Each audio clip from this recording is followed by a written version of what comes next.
Welcome to Wellness in the Age of AI, where we explore the cutting edge of health, fitness, and human potential in a world increasingly shaped by technology. Today's guest is someone at the forefront of a health revolution that starts not in a lab or a clinic, but within our very DNA. I'm joined by Wesley Pooley, co-founder and business development director of Muhdo, a company on a mission to transform healthcare through epigenetics. Muhdo believes in the power of mass personalization, where prevention, not just cure, becomes the norm, and where your unique genetic makeup becomes the foundation for a healthier, happier, longer life. Wesley and his team are helping to shift the paradigm from reactive to proactive health, using data, insight, and education to inspire long-term behavioral change. It's high-tech with a deeply human purpose. Wesley, welcome to the show. Thank you very much, Marcelo. Lovely to meet you. Awesome. So, Wesley, tell us a little bit about yourself. From a high level, the role in your business and what you're trying to achieve with your business. Yeah, of course. I'll start kind of when I was a little bit younger. So I'm an ex-international professional rugby player back in the 2000s to 2005 period.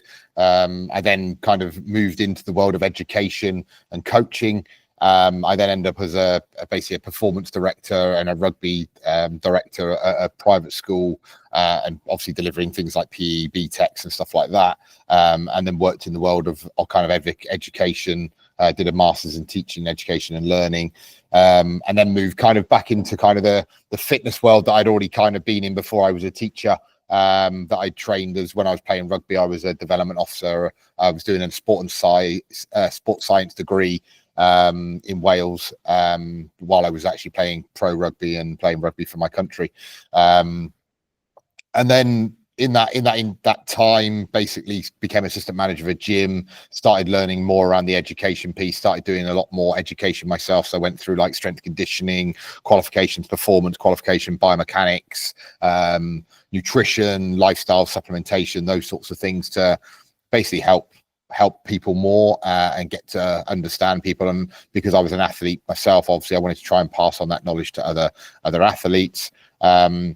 Then from that moved into the world of, very fortunately, performance, being a performance coach at international professional rugby at the Olympics, and then kind of ended my performance career really with football, with Brighton Hove Albion and obviously England women's football.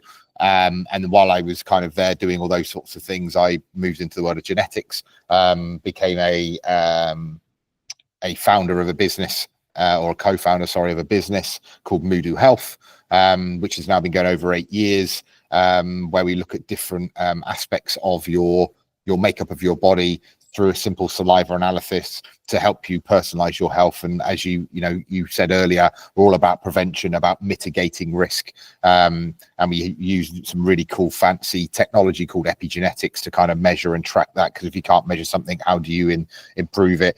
And yeah, I kind of work within the business through business development. I'm a co-founder, but I obviously help to day-to-day running of the business as well. There's obviously operational stuff that I help do. But my key things is I help all our partners.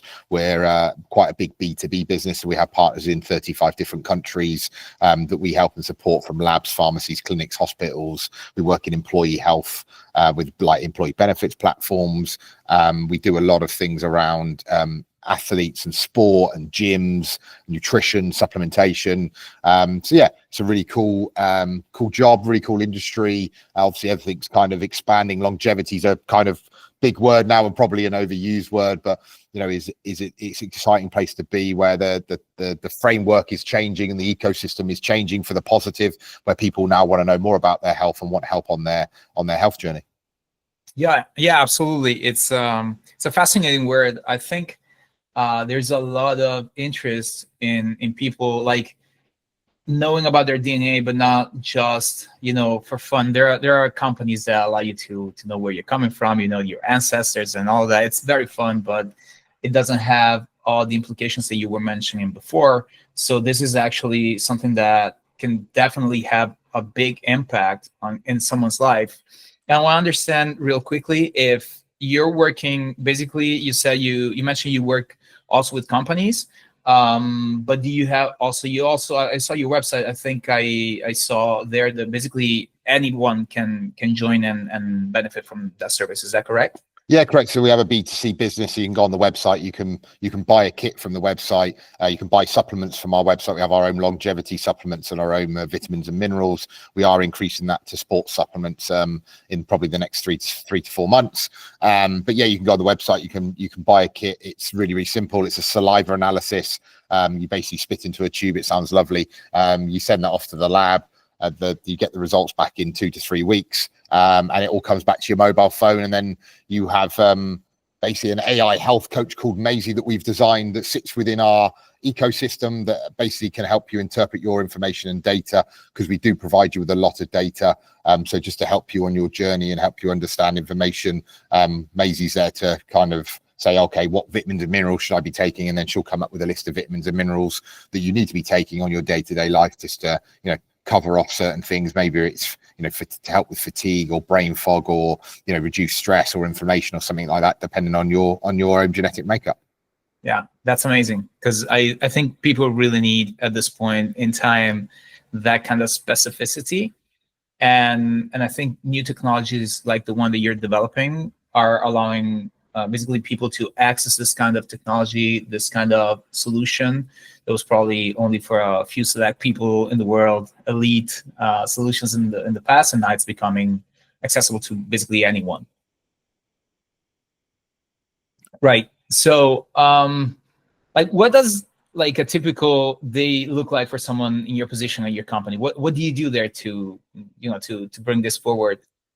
Yeah, I mean, I'll give you 2 examples. One's very boring, and then there's one that's probably more exciting. So you can obviously decide which one you want to talk about. But I mean, really, my day to day is dealing with partners, helping partners with whether it be marketing, whether it be interpretation of results, whether it just be they've got ideas about membership subscription models. They also want to know, how do they increase the yield of the customers they had? How do they basically retain customers rather than having to try and get new ones?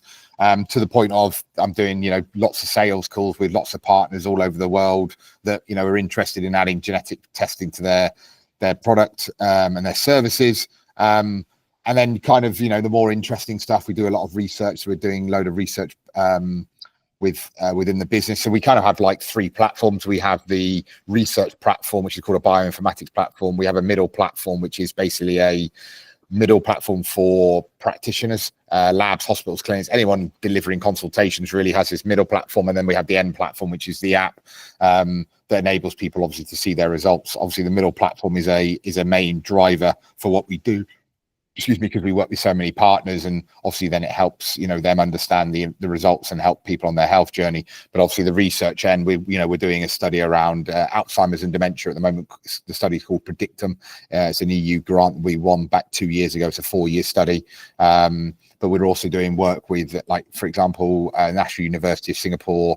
They're doing 6 studies using our genomic testing. We've done some testing around supplements. We have a lot of people who come to us and go, we have this modality of of rejuvenation, whether it be stem cell, TRT, PRP, peptides, cryo chambers, infrareds, whatever it may be. And they obviously want to go, well, how do we improve longevity? And we reckon our modalities do that. Do you have a test that we can use that we can then retest? And that's what we do. We have a test called methyl pace, which is basically a biological age. It's a rate of aging, better known as biological age by the wider community. We don't call it that because biological age is potentially overused by people now, and it's a no score kind of thing. It doesn't really mean a massive amount.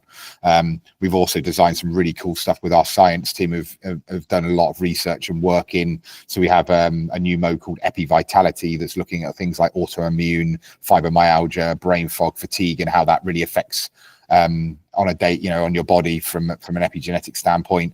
And obviously from the DNA stuff, we have 24 areas within the DNA that look at some really interesting information that basically help people guide them through their life. What vitamin mineral deficiency you have, what supplements are beneficial to take, do you have gut health problems, and this is why. Are you struggling to sleep? Then these may be the reasons why. Do you exercise, and do you want to know how to exercise potentially more effectively and efficiently?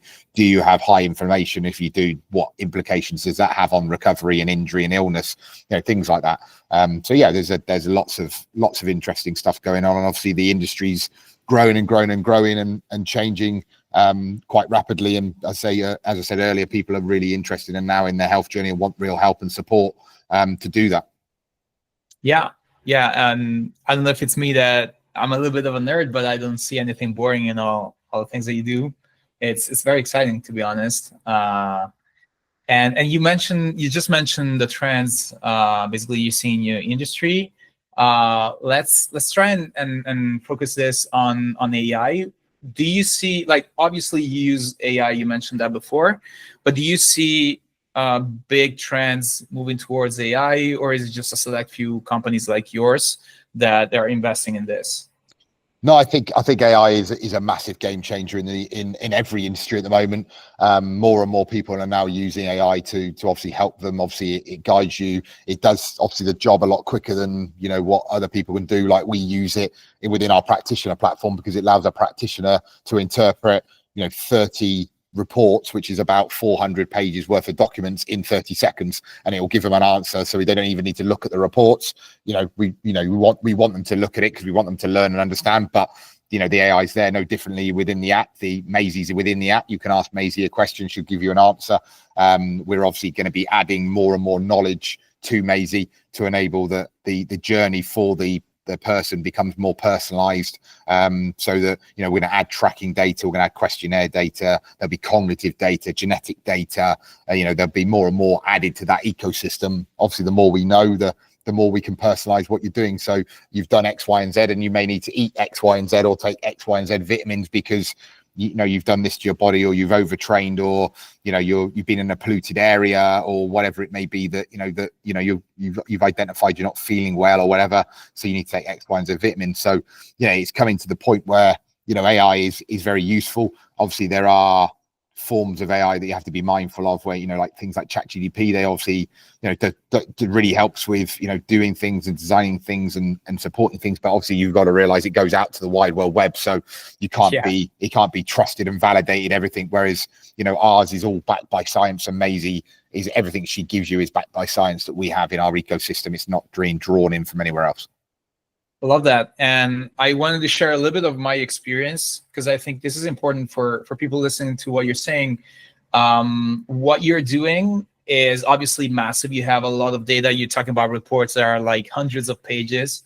But the thing that I really like the most of what you're saying is that you can basically take smaller pieces of information, and they are going to be extremely relevant and extremely impactful. And my experience with this doesn't have anything to do with AI, a little bit, but recently I started to track my HRV after my trainings, when I don't sleep well and all these things. And I plug that data into ChatGPT basically, and ask it to find patterns there and tell me how things are going. And my health and my well-being already improved massively. So I can only imagine how much of a change working with your app can bring in someone's life, because it's not just one bit, it's massive amounts of information, but the person doesn't have to be overwhelmed with that because you have that AI part, right? Yeah, I suppose the key thing here is information is only as good as what you can use. So obviously, if you're giving people a lot of information, if they can't use it, it's not very usable. It's always the thing that I use with data is, if you're giving a load of data, if that data isn't usable or actionable, then it really is it's useless data. So I always talk to people about, if you're doing something for 12 weeks, like you're designing a 12-week plan of some description for someone, or you're doing it for yourself, maybe just choose one thing per week that you can change, and you change 12 things, 12 positive changes in 12 weeks. Even if you don't make 12 and you make 6, it's still 6 positive things you've done in 12 weeks that you may never have done. And keep things as simple as possible. Don't overcomplicate things, and just kind of go, I'm doing this for a reason. Why am I doing this? Yeah. Basically, this gives you the possibility to go on forever because you have so many data points and so many things that people can work on. But of course, like you said, one thing at a time is much more efficient than doing everything at once and getting overwhelmed. But yeah, I love what you guys are doing with your app. And I wanted to understand, I come from marketing and sales mostly. So I wanted to understand, since you that's basically also your role in the company. I wanted to understand if you're using AI also for that kind of like for your business growth, or if it's mostly for the service. I mean, at the moment, mostly it's for the service. We have I mean, I don't do the marketing. We have a marketing team that deals and delivers that. I normally kind of do the sales. However, we are going to now start using, I suppose, not sure it's AI, but it's CRM systems and sales funnels and stuff like that to help guide and stuff. And then you use AI to help you write messages and kind of give you ideas on what potential language is better than what you're using and stuff like that. So there'll be AI in the process. It's not necessarily AI driven.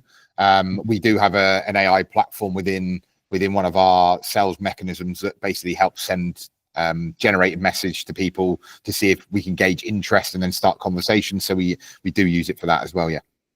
Awesome.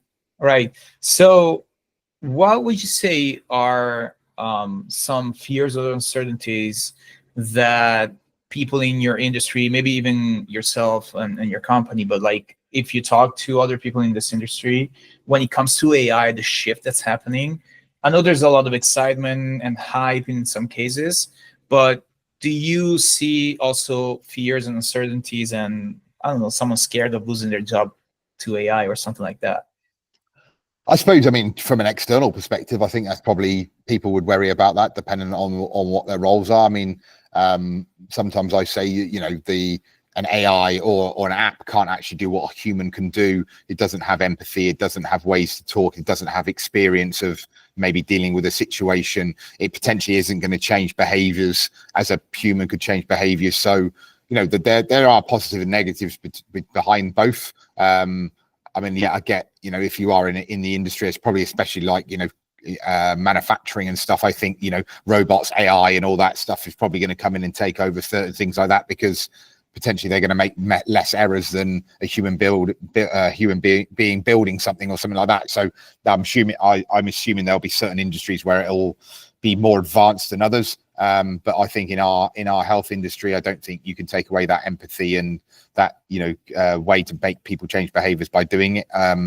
Again, we never know. I mean, obviously, people probably look at the film like Terminator and think about Skynet and stuff like that, and kind of that's how they allude to it. So you're going to have the fears that potentially someone's going to be if you have an electric car and it's being programmed, it can be basically could it be turned off because you haven't paid a bill or you haven't done this. So I can see the world going that way, so that people are controlled more, or if you don't pay your bills or you don't do something, that potentially AI will stop things happening. So, yeah, I mean, it may be scary, but I suppose scary sometimes is just because it's different and it's a change. It doesn't mean it's a negative or necessarily a positive. Yeah, the reason why I brought this up is that I recently read an article on Forbes, and I'm going to share the screen. I don't know if you can see it, but basically this is the end of it. It says that 70% of the skill shift coming by 2030 basically is going to be AI. So AI will, they call it a shift. They're trying to be a little soft in the article. But what basically the article says is that 70% of professions, or 70% of each job, will be replaced by some form of AI. So I think that, and that's just 2030. So it's like around the corner. I think the important factor here is companies like yours, for example, are jumping on AI, and they're doing it, like you said before, like you using the tool in a good, positive way to bring a positive change. I think this is important, very important for companies in general to survive this kind of shift and walk away stronger, because those who learn to leverage these tools, I think, will have a massive advantage over the ones that will basically stay behind and refuse this technology and say, no, everything has to be human. I think there's going to be a little bit of a mix. Like what you said is great, is amazing. The part that humans cannot be 100% replaced, of course, is 70%. But that 70% is huge. It's massive. Some jobs will be gone for sure. What do you think? No, yeah, I agree. Unfortunately, that is probably the case, and it will probably start happening. I mean, realistically, you kind of look at your day to day and go, could AI help me with this, or could AI help me with that, then I'm sure it can. And obviously, if it, at the end of the day, is if it can speed up processes, save money and time, unfortunately, that's where the shift's going to happen. And obviously, sometimes you don't need emotion, or you don't need a human being to deal with certain processes anyway. So it's kind of like, well, if a robot or a machine or something can do the same process and it doesn't need to sleep, then you're going to use it, aren't you? Oh yeah, absolutely. Yeah, I'm kind of excited and a little worried at the same time with this. I don't know how you feel about this in the future. Yeah, I'd say at the moment, again, I'm not a person that kind of looks too far to the future. I'm more of a person who lives in the moment, looks at where we are today, and deal with what I can. I'm a person that controls the controllables. If I can't control, it sounds really stupid. You can't control the weather, so why complain about it? It's just it is what it is. You just got to deal with it. Everyone else has got the same problem, so you just crack on and do it. If there's a variable I can change, I try and change it. If it provides a positive outcome, if I'm getting negative outcomes for something, I find a solution to overcome that problem. So yeah, at the moment, I'm not too. It doesn't concern me too much. And at the end of the day, you say the AI for the moment that they're using is obviously more probably being a positive to spin to healthcare than it is a negative. But yeah, I'm sure there'll be people out there that completely disagree with what I've just said. Yeah, no, yeah. I mean, but I like your attitude to be in the moment, and also to be like, hey, something happens, we'll fix it, So let's talk about your business specifically. What is the, like, I want to see like your purpose, your motivation. What are you going to achieve in the next few months? What are your plans? What do you want to do with the software that you created, in general, the service that you created? Yeah, I mean, from a business perspective, obviously, get more people understanding why genetics is really important. Obviously, getting people taking vitamins and minerals because of obviously, it's really going to help people with their health, and obviously prevention.